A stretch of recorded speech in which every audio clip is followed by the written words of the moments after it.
Assalamualaikum warahmatullahi wabarakatuh. Perkenalkan, nama saya Atika Zahra MPD, mengampu mata kuliah metodologi pembelajaran. Kali ini kita akan memasuki materi pendekatan problem solving. Ya, oke. Sebelum kita masuk ke problem solving,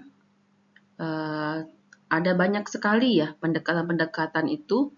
Ada pendekatan contextual teaching and learning, ya. Ada pendekatan problem based learning, ya, yang mirip juga dengan problem solving. Nah, kali ini kita akan membahas tentang problem solving.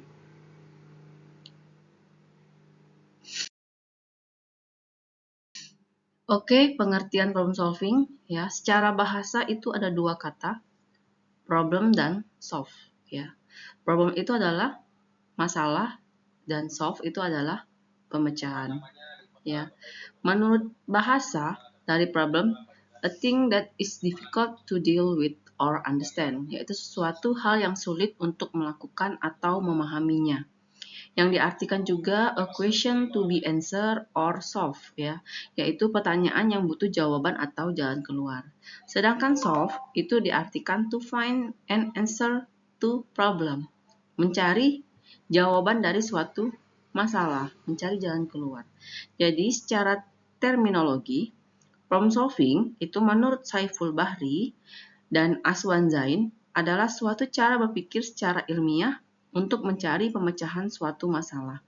Sedangkan secara istilah, itu diungkapkan oleh Mulyasa, adalah suatu pendekatan pengajaran yang menghadapkan pada peserta didik permasalahan sebagai konteksnya di awal, ya, untuk belajar tentang cara berpikir kritis, keterampilan permasalahan, serta untuk memperoleh pengetahuan dan konsep esensial dari pembelajaran.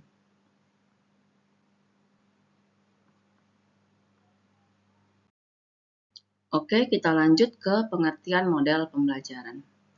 Model pembelajaran problem solving yaitu pembelajaran yang mengutamakan pemecahan masalah dalam kegiatan belajar untuk memperkuat daya nalar agar mendapatkan pemahaman yang lebih mendasar dari materi yang disampaikan.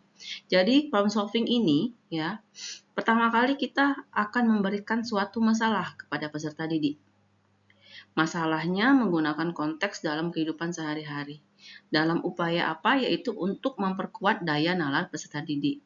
Karena dari masalah yang akan diberikan, peserta didik diarahkan bagaimana nanti caranya agar memecahkan masalah tersebut. Ya, boleh dengan membuka berbagai sumber dalam pembelajaran, materi pembelajaran. Ya, boleh juga bisa dengan berdiskusi. Sama juga dengan model PBL, yaitu Problem Based Learning, di mana juga sama memberikan masalah sebagai awal dasar dalam pembelajaran. Ya. Nah, ada ciri-cirinya dalam pembelajaran. Yang pertama yaitu merupakan rangkaian aktivitas dalam pembelajaran. Yang kedua, aktivitas pembelajaran diarahkan untuk menyelesaikan masalah. Dan yang ketiga, pemecahan masalahnya dengan berpikir secara kritis. Ya. Jadi di sini problem solving ini merupakan rangkaian aktivitas. Aktivitas artinya aktivitas yang real yang dekat dengan siswa. Ya, diberikan aktivitas yang sesuai dengan kehidupan mereka sehari-hari, gitu ya. Nah, kemudian diarahkan ke menyelesaikan suatu masalah. Ya.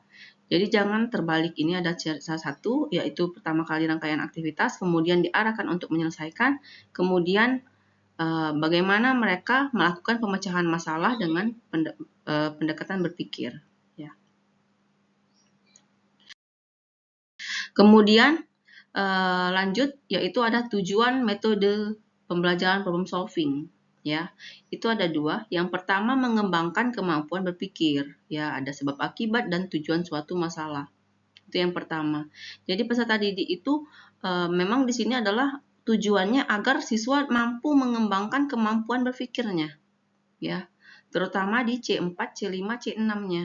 Ya, bagaimana mereka menganalisis, kemudian sampai nanti terakhir di berpikir kreatif, ya.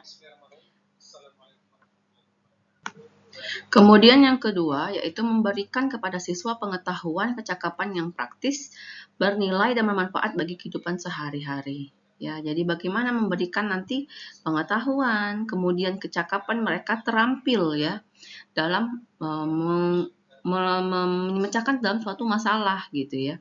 Jadi problem solving ini bukan hanya dalam pembelajaran matematika saja, tapi untuk semua masalah juga dalam kehidupan mereka sehari-hari.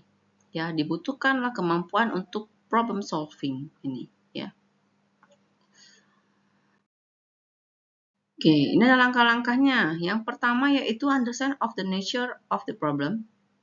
Kemudian yang kedua, develop strategy of solving the problem. Yang ketiga yaitu carry out the choose strategi. Yang keempat, look back and check. Jadi yang pertama itu adalah bagaimana kita mengerti, memahami gitu ya dari suatu masalah. Yang kedua, bagaimana mengembangkan suatu strategi untuk memecahkan suatu masalah itu. Kemudian yang ketiga, mencari jalan keluarnya, ya, carry out, mencari jalan keluarnya. Terus yang keempat, look back and check. Ya, jadi kita melihat kembali dan mengecek kembali. Gitu. Ini adalah langkah-langkahnya dalam problem solving. Nah, adapun strateginya di sini ada 9, ya. Mencari pola, beraksi, membuat model, membuat gambar, membuat tabel, menulis kalimat, menebak atau menguji, memperhitungkan, ya, menyelesaikan masalah, bekerja mundur, dan istirahat. Ini ada beberapa strateginya yang bisa dipilih saja salah satu apa yang kita mau pilih di sini untuk strategi dalam problem solving. Oke, sekian untuk materi problem solving. Terima kasih atas perhatiannya. Jika ada yang kurang, saya mohon maaf ya. Kepada Allah saya mohon ampun. Nanti kita ketemu lagi di pelajaran yang selanjutnya. Sampai jumpa. Assalamualaikum warahmatullahi wabarakatuh.